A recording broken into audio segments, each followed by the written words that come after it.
Good morning, everybody, and thank you for joining me once again. My name is Michael, and we are continuing in the reading of the Word of God and making our way through the book of Numbers. We are currently going to be starting this morning on chapter 17 in the book of Numbers. Feeling very refreshed this morning in spirit and just a lot of different things that have been convicting me over the last week. It's just a reminder to constantly stay close to him.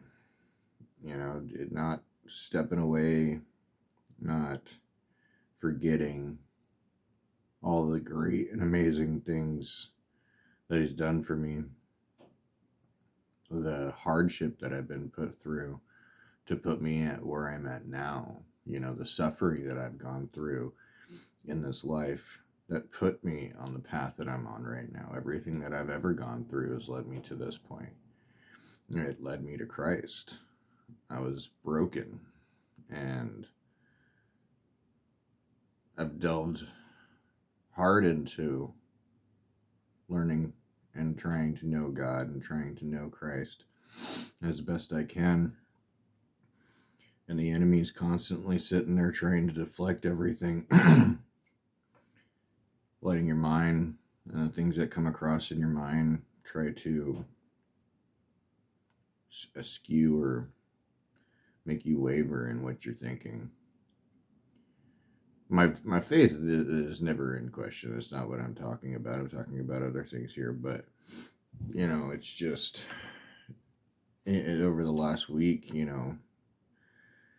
unintentionally taking a step away from God, stepping away from Christ. It feels so empty. Like, I don't like that feeling. I did not enjoy that feeling distant from God. And it's not God stepping away from me, it's me stepping away from him in the smallest of details. Not getting into his word on a daily basis, not praying to him, not talking to him, not having that connection to him. It left me empty. But I don't feel like that. So, just a little quick share. I just feel really good this morning. Yesterday was a good day in regards to my conversations with him. He's always in my mind. Like, it's incredible. He's constantly always there. And it's never overwhelming. It's never overtiring or anything in that nature. It's just so much joy and peace and like, anxious might be a bad word for it, but I'm like anxious to be with him, not just here. Like, and I know he's with me, and I know I'm with him, but like to be there, to be in heaven with him, to be off of this plane of existence that we call Earth, our little pit stop, tiny little pit stop on our way to our final destination. Yeah. So, anyways, continuing on from chapter 17.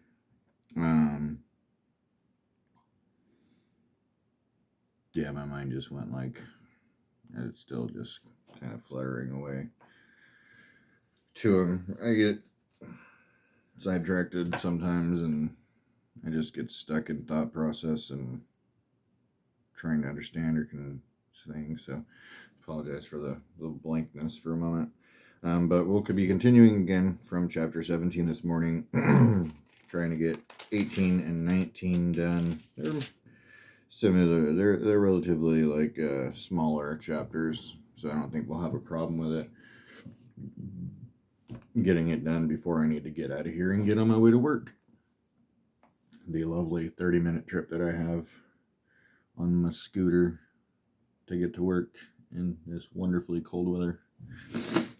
But it's all right, because all things, everything, through and for the glory of Him in joyfulness. And I happily do whatever suffering that I need to do, whether it's riding my bike to work. It seems so small, but it's not. Because that's more alone time that I get with Him. I get to get into my worship with Him, singing praise of Him on my way to work. Sets my whole day. So we'll continue from chapter 17 if I ever get started with chapter 17 and I stop yammering on. Actually, if I don't stop and I just don't start reading, I'm going to continue to just kind of talk, and I don't want to just sit here and talk because unfortunately I am on a time constraint and want to make sure to get this done. But, So, chapter 17, Book of Numbers. Here we go. It's subjection titled Aaron's Staff Buds. The Lord spoke to Moses, "Speak to the people of Israel, and get from them staffs, one for each father's house, from all their chiefs according to their father's houses, 12 staffs. Write each names on his staff, and write Aaron's name on the staff of Levi, for there shall be one staff for the head of each father's house. Then you shall deposit them in the tent of meeting before the testimony, where I meet with you, and the staff of the man whom I choose shall sprout. Thus I will make to cease from me the grumblings of the people of Israel, which they grumble against you."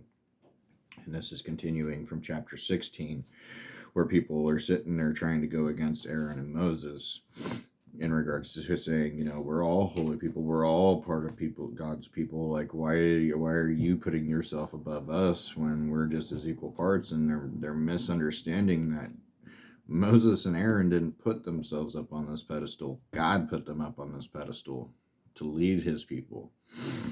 And their constant grumbling and complaining, and it puts God's patience to the test. He's always successful, but He teaches a lesson in all things. Resuming for verse 6. Moses spoke to the people of Israel, and all their chiefs gave him staffs, one for each chief, according to their father's house. 12 staffs, and the staff of Aaron was among their staff. And Moses deposited the staffs before the Lord in the tent of the testimony. On the next day Moses went into the tent of testimony, and behold, the staff of Aaron for the house of Levi had sprouted and put forth buds and produced blossoms, and it bore ripe almonds. Then Moses brought out all the staffs from before the Lord to the people of Israel, and they looked, and each man took his staff. And the Lord said to Moses, "Put back the staff of Aaron before the testimony, to be kept as a sign for the rebels, that you may make an end of their grumblings against me, lest they die." Thus did Moses, as the Lord commanded him, so he did. And the people of Israel said to Moses, "Behold, we perish, we are undone, we are all undone. Everyone who comes near to the tabernacle of the Lord shall die. Are we all to perish?" Chapter 18. So the Lord said to Aaron, "You and your sons and your father's house, with you shall bear iniquity connected with the sanctuary, and you and your sons with you shall bear iniquity connected with your priesthood. And with you bring your brothers also, the tribe of Levi, the tribe of your father, and that they may join you and minister to you while you and your sons with you are before the tent of the testimony. They shall keep guard over you and over the whole tent, but shall not come near to the vessels of the sanctuary or to the altar, lest they and you die. They shall join you and keep guard over the tent of meeting for all the service of the tent, and no outsiders shall come near you. And you shall keep guard over the sanctuary and over the altar, that there may never again be wrath on the people of Israel. And behold, I have taken your brothers the Levites from among the people of Israel. They are a gift to you, given to the Lord, to do the service of the tent of meeting. And you and your sons with you shall guard your priesthood for all that concerns the altar, and that is within the veil, and you shall serve. I give your priesthood as a gift, and any outsider who comes near shall be put to death." Then the Lord spoke to Aaron, "Behold, I have given you charge of the contributions made to me, all the consecrated things of the people of Israel. I have given them to you as a portion, and to your sons as perpetual due.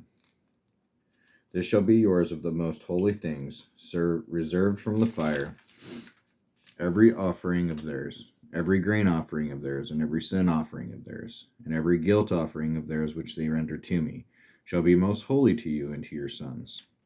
In a most holy place shall you eat it. Every male may eat it, it is holy to you.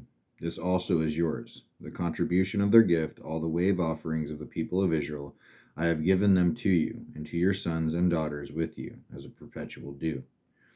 Everyone who is clean in your house may eat it, all the best of the oil, and all the best of the wine, and of the grain. The first fruits of what they give to the Lord I give to you.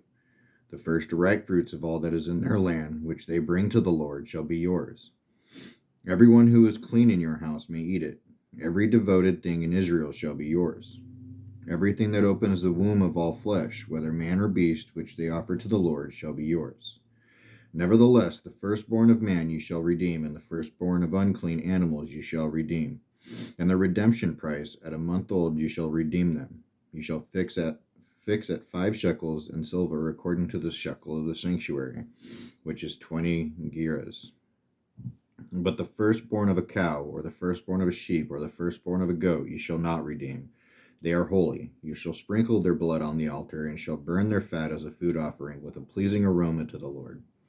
But their flesh shall be yours, as the breast that is waved, and as the right thigh are yours.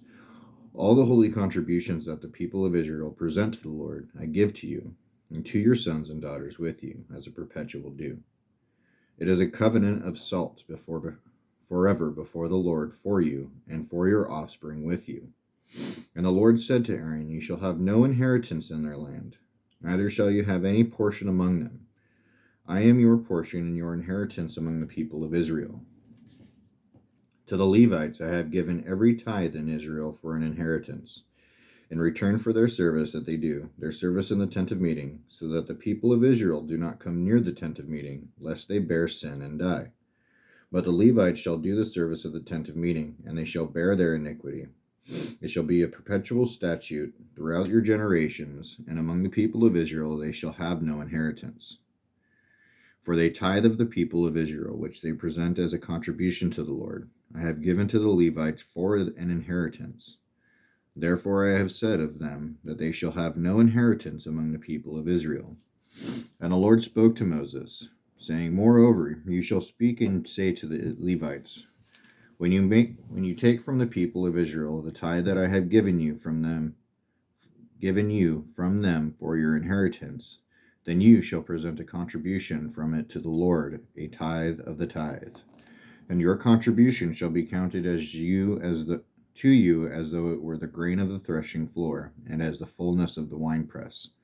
So you shall also present a contribution to the Lord from all your tithes, which you receive from the people of Israel, in whom if you shall give the Lord's contribution to Aaron the priest, out of all the gifts to you, you shall present every contribution due to the Lord. From each its best part it is to be dedicated. Therefore you shall say to them, when you have offered from it the best of it, when the rest shall be counted on the Levites as produce of the threshing floor, and as the produce of the winepress, and you may eat it in any place, you and your household, for it is your reward in return for your service in the tent of meeting. And you shall bear no sin by reason of it, when you have contributed the best of it, but you shall not profane the holy things of the people of Israel, lest you die. And chapter 19, Laws for Purification. Now the Lord spoke to Moses and to Aaron, saying, This is a statute of the law that the Lord has commanded. Tell the people of Israel to bring you a red heifer without defect, in which there is no blemish, and on which a yoke has never come. And you shall give it to Eleazar the priest, and it shall be taken outside the camp and slaughtered before him. And Eleazar the priest shall take some of its blood with his finger, and sprinkle some of its blood toward the front of the tent of meeting 7 times. And the heifer shall be burnt in his sight. Its skin, its flesh, and its blood, with its dung, shall be burned. And the priest shall take cedar wood, and hyssop, and scarlet yarn, and throw them into the fire, burning the heifer. Then the priest shall wash his clothes, and bathe his body in water, and afterward he may come into the camp. But the priest shall be unclean until the evening. The one who burns the heifer shall wash his clothes in water and bathe his body in water, and shall be unclean until evening. And a man who is clean shall gather up the ashes of the heifer and deposit them outside the camp in a clean place. And they shall be kept for the water for impurity for the congregation of the people of Israel. It is a sin offering. And the one who gathers the ashes of the heifer shall wash his clothes and be unclean until evening. And this shall be a perpetual statute for the people of Israel and for the stranger who sojourns among them. Whoever touches the dead body of any person shall be unclean 7 days. He shall cleanse himself with the water on the 3rd day and on the 7th day, and so be clean. But if he does not cleanse himself on the 3rd day and on the 7th day, he will not become clean. Whoever touches a dead person, the body of anyone who has died, and does not cleanse himself, defiles the tabernacle of the Lord, and that person shall be cut off from Israel. Because the water for impurity was not thrown on him,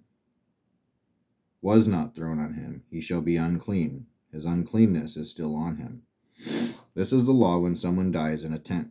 Everyone who comes into the tent and everyone who is in the tent shall be unclean 7 days.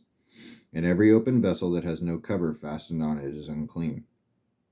Whoever in the open field touches someone who is killed with a sword or who died naturally, or touches a human bone or grave, shall be unclean 7 days. For the unclean they shall take some ashes of the burnt sin offering. The fresh water shall be added in a vessel. Then a clean person shall take hyssop and dip it in the water and sprinkle it on the tent and on all the furnishings, and on the persons who were there, and on whoever touched the bone, or the slain, or the dead, or the grave. And the clean person shall sprinkle it on the unclean, and on the 3rd day, and on the 7th day.